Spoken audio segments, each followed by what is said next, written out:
नमस्कार दोस्तों, साप्ताहिक विकासक समाचार के एक और अध्याय में आपका स्वागत है। साप्ताहिक विकासक समाचार यानी वीकली डेवलपर न्यूज, जहां मैं एस रवि कुमार आपके लिए पिछले हफ्ते भर में हुई डेवलपर रिलेटेड न्यूज आर्टिकल का एक संग्रह लेकर के आता हूं।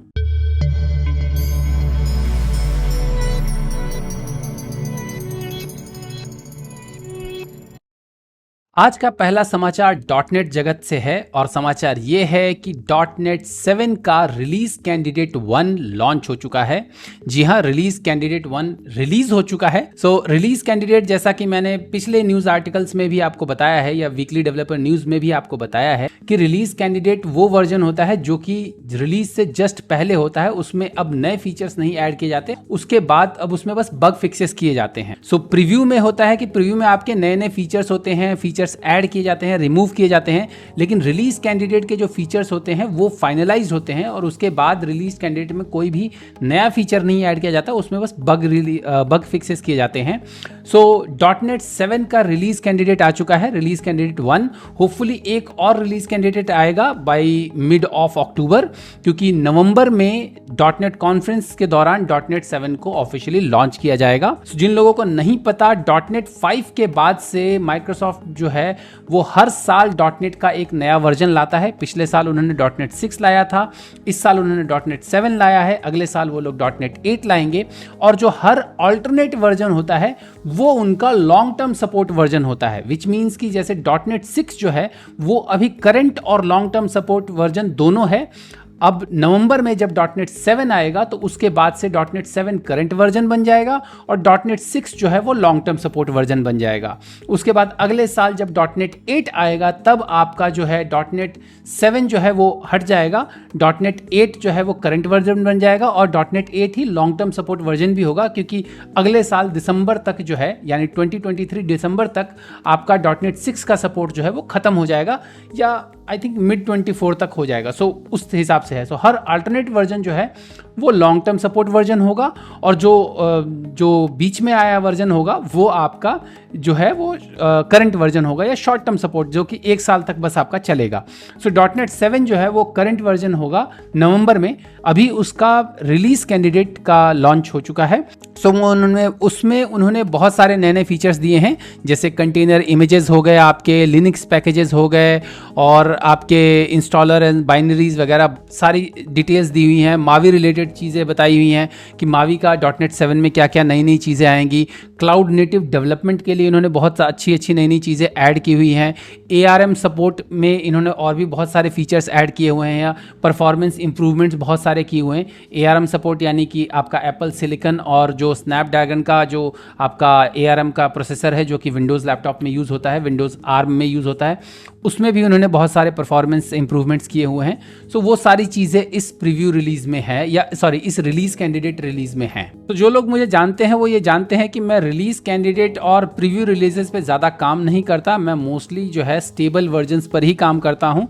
होपफुली जब नवंबर में इसका स्टेबल वर्जन रिलीज होगा तब मैं इसको यूज़ करूँगा और इसमें कौन कौन से फीचर्स हैं, क्या क्या काम की चीज़ें हैं, वो मैं यूज़ करके आपको बताऊँगा।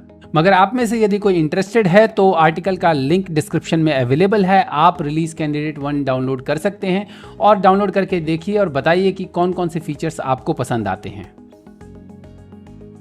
अगला समाचार भी डॉटनेट वर्ल्ड से ही है। डॉटनेट क्या, माइक्रोसॉफ्ट वर्ल्ड से है, क्योंकि आई थिंक ये जो मिड ऑफ द मंथ होता है, मोस्ट ऑफ टाइम माइक्रोसॉफ्ट इस मिड ऑफ द मंथ में हमेशा नए नए रिलीजेस करता रहता है क्योंकि मंथली रिलीजेस होती हैं। अब अगला समाचार भी जो है वो माइक्रोसॉफ्ट वर्ल्ड से रिलेटेड ही है और समाचार ये है कि विजुअल स्टूडियो का जो है नया प्रीव्यू वर्जन आ गया है।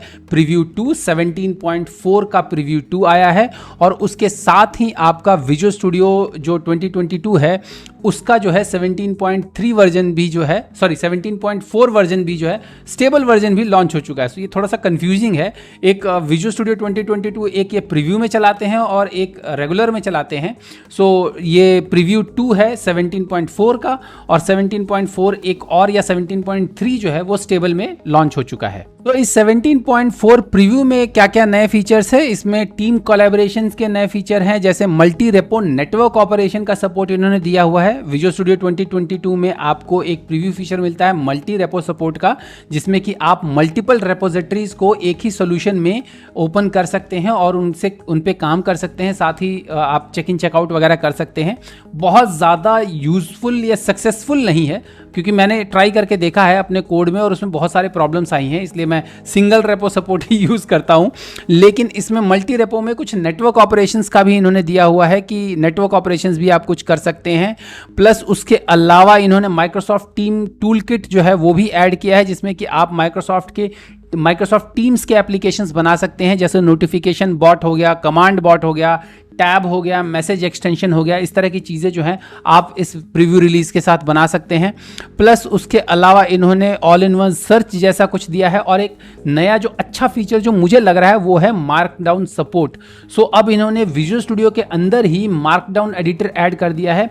जिन लोगों को नहीं पता, मार्कडाउन जो है एक बहुत ही ज़्यादा पॉपुलर लैंग्वेज है to write blogs and to write articles वगैरह। आपके इनफैक्ट गिटहब पर जो रीडमी फाइल लिखी जाती है वो भी मार्कडाउन लैंग्वेज में लिखी जाती है। सो मार्कडाउन कुछ खास नहीं है, एक लैंग्वेज है जिसमें कि एनोटेशंस वगैरह यूज होते हैं, और वो इंटरप्रेटेड लैंग्वेज है, कोई प्रोग्रामिंग करने वाली लैंग्वेज नहीं है। Just it's a visual display, HTML की तरह है कुछ हद तक, आप ये समझ लीजिए।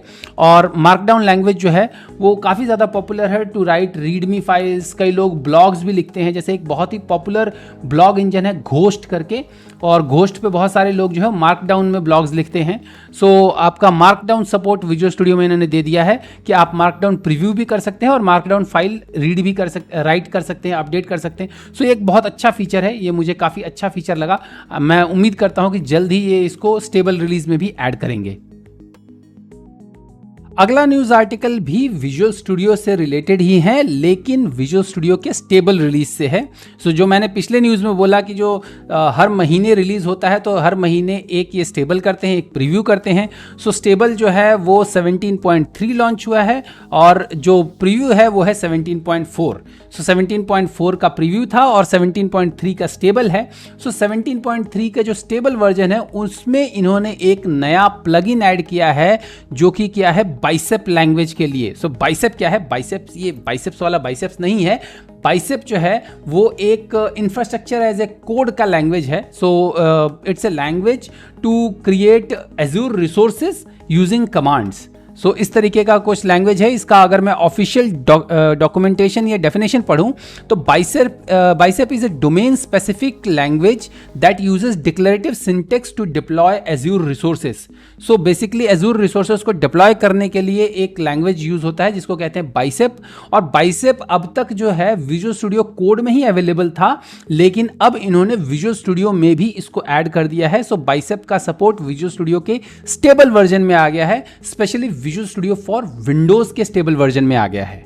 अब आप में से जो भी डेवऑप्स वाले पीपल हैं जो कि बाइसेप यूज करते हैं, वो बताइएगा कि क्या आप बाइसेप विजुअल स्टूडियो के साथ यूज करेंगे या विजुअल स्टूडियो कोड के साथ यूज करेंगे। I will be waiting for your comments.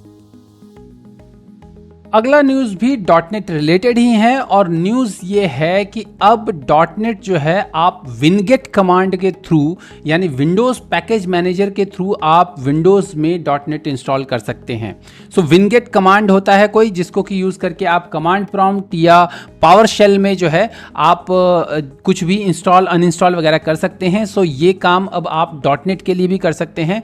Dot net का रन टाइम चाहे 6 हो, चाहे 3.1 का मेंटेनेंस हो, चाहे 5.0 हो, चाहे 7.0 का प्रीव्यू हो, ये सारे जो है आप विनगेट जो है उससे आप रन कर सकते हैं और इंस्टॉल कर सकते हैं इसको। सो आपका विंडोज़ पैकेज मैनेजर में डॉटनेट बाय डिफ़ॉल्ट एनेबल कर दिया है माइक्रोसॉफ्ट ने। आई डोंट नो अब तक क्यों नहीं किया था, लेकिन अब कर दिया है, और अब आप इसको कमांड लाइन से भी इंस्टॉल कर सकते हैं। हालांकि मैं पर्सनली तो विजुअल स्टूडियो के साथ ही इंस्टॉल करता हूं। जब भी विजुअल स्टूडियो इंस्टॉल होता है उसके साथ ही ऑटोमेटिकली जो भी लेटेस्ट या जो भी लॉन्ग टाइम सपोर्ट वर्जन होता है डॉटनेट का, वो ऑटोमेटिकली इंस्टॉल हो जाता है।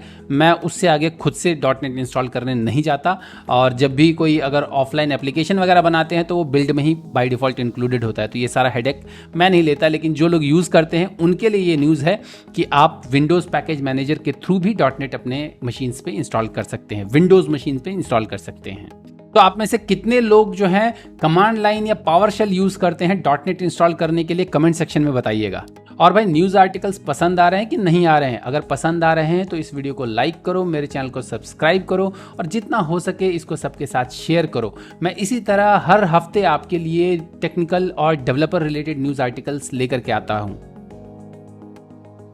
अगली न्यूज़ जो है वो वैज़म डेवलपर्स के लिए अच्छी न्यूज़ है। सो वैज़म, मैं भी ब्लेज़र के थ्रू वैज़म डेवलपर बन गया हूँ कि ब्लेज़र वैज़म का एप्लीकेशन अगर मैं बनाता हूँ तो मैं वैज़म डेवलपर बन जाता हूँ। बट एनीवेज, वैज़म यानी वेब असेंबली।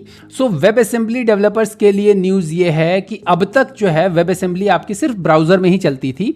सो अब वेब असेंबली के लिए एक स्टैंड अलोन जो आपका कंपाइलर एंड जो आपका एग्जीक्यूटर जिसे कहते हैं स्टैंड अलोन रन टाइम जो है वो लॉन्च कर रही है। बाइट कोड अलायंस करके कंपनी है, आई थिंक कंपनी है या कुछ वो है, नॉन प्रॉफिट ऑर्गेनाइजेशन है, I don't have much details about it. लेकिन बाइट कोड अलायंस करके जो कंपनी है, ये लोग जो है वो वैज़म टाइम करके एक नया रन टाइम लॉन्च कर रहे हैं। इसका 1.0 वर्जन जो है वो होपफुली 20 सितंबर को रिलीज होगा। यहाँ पर यही बताया जा रहा है कि 20 सितंबर इसका रिलीज डेट है। सो 20 सितंबर को ये 1.0 वर्जन इसका रिलीज होगा, जिसमें कि आप वैज़म टारगेटेड वैज़म बेस्ड एप्लीकेशन जो है वो रन कर सकते हैं, चला सकते हैं। सो अब तक जो आपके वैज़म या वेब असेंबली के एप्लीकेशंस जो थे वो सिर्फ ब्राउज़र में ही चलते थे, लेकिन अब ये बिना ब्राउज़र के भी इंडिपेंडेंटली आप इस वैज़म टाइम के थ्रू आप जो है इसको चला करके देख सकते हैं। और ये इंपॉर्टेंट इसलिए है क्योंकि वैज़म जो है, वैज़म में एक ही सिर्फ लैंग्वेज यूज़ नहीं होता। आपका ब्लेज़र यूज़ करके ही आप वैज़म या वेब असेंबली एप्लीकेशन नहीं बना सकते। आप रस्ट, C++, क्योंकि जो वेब असेंबली है वो एक टारगेट लैंग्वेज है। सो वेब असेंबली एक टारगेट लैंग्वेज है जिसको कि आपका ब्राउज़र जो है वो प्रोसेस करता है। सो अब ब्राउज़र की जगह ये जो वैज़म टाइम है ये रन टाइम उसको प्रोसेस करेगा और आपको चलाएगा। सो जितने भी दूसरे लैंग्वेजेस के जो डेवलपर्स हैं जो कि वेब असेंबली में प्रोग्रामिंग करते हैं, दे can use this to run their applications instead of, मतलब आप इसको यूज़ करके वो आप डेस्कटॉप एप्लीकेशन बना सकते हैं। आपको वेब बेस्ड एप्लीकेशन डाउनलोडेबल बनाने की ज़रूरत नहीं कि एक बार डाउनलोड करो और चलाओ एंड ऑल दैट, वो सारा झमेला नहीं रहेगा। सो आई होप थोड़ा ये प्रॉमिसिंग लग रहा है। मैं तो अभी इसको ट्राई नहीं करूँगा, बट जो लोग ट्राई करेंगे, आप में से जो भी वैज़म डेवलपर्स हैं, अगर कोई रस्ट में प्रोग्रामिंग करता है, वैज़म यूज़ करता है या वैज़म या वेब असेंबली की प्रोग्रामिंग करता है रस्ट में, तो वो ज़रूर इसको ट्राई करे और ट्राई करके बताए कमेंट्स में कि क्या ये किसी काम का है या नहीं है। अगला न्यूज़ जो है वो अकाउंट्स और मैनेजर्स के लिए एक अच्छी न्यूज़ है। अकाउंट्स और मैनेजर्स के लिए अच्छी न्यूज़ इसलिए है बिकॉज इस टूल का या इस सॉफ्टवेयर का ज़्यादातर यूज़ जो है वो अकाउंट्स वाले करते हैं या मैनेजर्स करते हैं, और उस टूल का नाम है Microsoft Excel. So Microsoft Excel में एक नया फीचर आने जा रहा है जिसमें कि आप जो है अपने रेपिटेटिव टास्क्स को ऑटोमेट कर सकते हैं। सो ये कुछ स्क्रिप्ट्स वगैरह हैं, और वो स्क्रिप्ट्स वगैरह चला करके या कुछ जैसे मैक्रोज लिखे जाते हैं, सो इसी तरीके का कुछ नया फीचर जो है ऑफिस स्क्रिप्ट सपोर्ट दिया हुआ है, जिसको कि माइक्रोसॉफ्ट और ज़्यादा एक्सेसिबल बना रहा है, और उसको यूज़ करके आप अपने रेपिटेटिव टास्क्स को जो है वो ऑटोमेट कर सकते हैं। जो प्रोफेशनल जो एक्सेल यूज़र्स हैं वो तो आई थिंक ये ऑलरेडी करते होंगे, बट इनको अब out of the box support जो है वो मिल रहा है। सो अकाउंट्स वालों के लिए और मैनेजर्स के लिए ऑफ कोर्स ये अच्छी न्यूज़ है। आप में से जो भी अगर कोई प्रोजेक्ट मैनेजर है या कोई एक्सेल इस लेवल से यूज़ करता है तो वो ज़रूर कमेंट सेक्शन में बताए कि इस फीचर से उनको क्या बेनिफिट मिला है या नहीं मिला है। चलिए जी, अब इतने सारे सॉफ्टवेयर रिलेटेड न्यूज़ के बाद और माइक्रोसॉफ्ट रिलेटेड न्यूज़ के बाद अब थोड़ा किसी दूसरी कंपनी पे जाते हैं और हार्डवेयर न्यूज़ पे जाते हैं। सो हार्डवेयर न्यूज़ ये है, और ये अच्छी न्यूज़ नहीं है। सो न्यूज़ ये है कि गूगल ने अपना जो पिक्सल बुक वाला जो डिवीज़न है उसको शट डाउन कर दिया है, और उस टीम को भी हटा दिया गया है, या उस टीम को भी शट डाउन कर दिया है जो कि पिक्सल बुक के ऊपर काम करती थी। सो गूगल जो है वो लैपटॉप गेम से बाहर निकल रहा है। गूगल अब पिक्सल बुक नहीं बनाएगा, as per this news article by the Verge, कि गूगल ने रिसेंटली जो है गूगल ने next version of Pixel book को कैंसिल कर दिया है, और उन्होंने पिक्सल बुक के टीम को डिसॉल्व कर दिया है। सो पिक्सल बुक वैसे आई थिंक पिक्सल ओएस जो था इनका, जो क्रोम ओएस है, क्रोम ओएस काफ़ी पॉपुलर था। सो पिक्सल बुक जो था आई थिंक ये क्रोम ओएस यूज़ करके ही बनाया जाने वाला लैपटॉप था जो कि क्रोम ये ओएस यूज़ करता था। और ऑब्वियसली यार ये सॉफ्टवेयर वाली कंपनीज़ को ना हार्डवेयर में आना नहीं चाहिए। माइक्रोसॉफ्ट का सर्फेस भी उतना कुछ खास पास चल नहीं रहा है, वो तो माइक्रोसॉफ्ट धक्का लगा लगा के चला रहा है कि हाँ भाई सरफेस चलो। उन्होंने ये फोल्डेबल सरफेस का क्या कहते हैं मोबाइल लाया था, वो भी कोई यूज़ नहीं करता उतना, कहाँ चला, विंडोज़ मोबाइल फेल हो गया। सो ये सॉफ्टवेयर वालों को ना प्रॉपर सॉफ्टवेयर में ही रहना चाहिए, हर कोई एप्पल नहीं बन सकता। और इसी के साथ इस हफ्ते का साप्ताहिक विकासक समाचार यानी कि वीकली डेवलपर न्यूज समाप्त होता है। उम्मीद है आपको मेरे चुने हुए आर्टिकल्स पसंद आए होंगे। यदि आपको ये आर्टिकल्स पसंद आए हैं तो इस वीडियो को लाइक कीजिए, मेरे चैनल को सब्सक्राइब कीजिए और जितना हो सके इस वीडियो को सबके साथ शेयर कीजिए। तो जल्द ही मिलते हैं मेरे अगले वीडियो में, तब तक के लिए अपना ख्याल रखिएगा। नमस्कार।